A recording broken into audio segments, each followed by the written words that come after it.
وہ کام ہے حکومت کو بنانا چننا، اور پھر حکومت جو ہے وہ سارے اداروں کو ایک انتظامی طور پہ چلانے کے لیے اقدامات کرتی ہے. اور جیسے خود آپ نے کہا تھا کہ ہمارا کام جو ہے وہ ایک ادارے کا کام ہے، نہ کہ ہم پوری ریاست ہے. تو یہ ایک اچھی بات ہے، اور اس میں مجھے امید ہے کہ جو سہیل آفریدی صاحب نے حلف لے لیا ہے، یہ ایک پھر بھی مجھے لگ رہا ہے کہ کہیں نہ کہیں کوئی ہوش کے ناخن لیے گئے ہیں، پاکستان کا سوچا گیا ہے اس ادارے کی طرف سے کہ جو تلا ہوا تھا. پشاور ہائی کورٹ کی طرف سے یہ جواب آ جانا کہ بھائی، اور کنڈی صاحب نے تو اپنا کمال کر دیا، وہ کراچی میں جا کے بیٹھ گئے، حلف ہی نہیں لے رہے تھے. تو وہ پھر پشاور ہائی کورٹ نے ان کو کہا کہ بھائی کل 4 بجے تک، یعنی آج 4 بجے تک حلف لینا ہے. تو وہ ماشاءاللہ پہنچ بھی گئے. بلاول صاحب نے بھی گونگلوں سے کہتے ہیں مٹی جھاڑ دی، ورنہ اگر ان کو انسٹرکشن ہوتی ان کو کنڈی صاحب کو، تو پہلے دن سے ہی جیسے ہی ان کا استعفیٰ آیا تھا، وہ ٹال مٹول بھی نہ پڑتے کہ ہاتھ سے لکھا ہے نہیں ہاتھ سے لکھا، کس وقت لکھا ہے. تو یہ ساری ٹال مٹول، یہ ساری جو حماقتیں ہیں یا جو بیچ میں خباستیں بھی ہیں، وہ سب کچھ حربے اسمال ہوئے ہیں. لیکن جب بالکل منہ کی کھانی پڑی ہے تو بلاول صاحب بھی کہہ رہے ہیں کہ جی گورنر صاحب آپ کو تو وہاں پہ ہونا چاہیے تھا، تو بلاول صاحب آپ کو وہاں پہ ان کو بلانا ہی نہیں چاہیے تھا.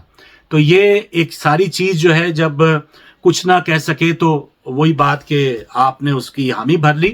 تو یہ چیز سب عوام جانتے ہیں، سب حربے استعمال ہوئے. ایون فضل الرحمان صاحب کے بھائی صاحب بھی پشاور ہائی کورٹ پہنچ گئے تھے کہ اس کو کل عدم قرار دیا جائے.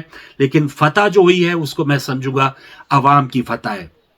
سہیل آفریدی کو کیا کرنا چاہیے؟ اب سہیل آفریدی جو ہیں، اب وہ وزیر اعلیٰ خیبر پختونخوا ہیں. ایک تو بڑی ایک بدنظمی دیکھنے میں ملی آج جو حلف اٹھا رہے تھے.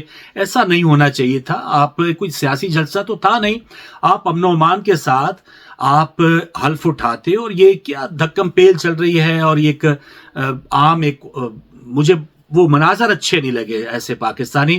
وہ بہتر انداز میں، ڈسپلنڈ انداز میں ہونا چاہیے تھا. اور وہ پارٹی ورکرز جو تھے، اگر جیالے تھے یا وہ آئی ایس ایف والے جو بھی لوگ تھے، ان کو تھوڑا سا یہ تنظیم کے طور پہ اپنے آپ کو مزید دکھانا پڑے گا کہ بھائی یہ ہم کوئی کام جو ایسا ہے کہ اس کا اہتمام امن و امان کے ساتھ ہو، ایک اچھے انداز کے ساتھ ہو، سدھرے ہوئے انداز کے ساتھ ہو، تو ہم یہ کر سکتے ہیں.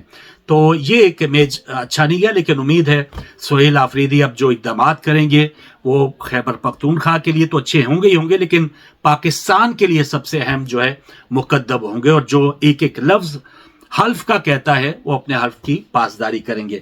آخری ایشو، لیکن چھوٹا ایشو نہیں، تحریک لبیک کے رہنما سعد رضوی، ان کے بھائی وہ کہاں ہے؟ مرید کے میں وہ آئے، اور ان کی میں فوٹیجز بھی دیکھ رہا تھا، وہ اللہ کے واسطے دے رہے ہیں.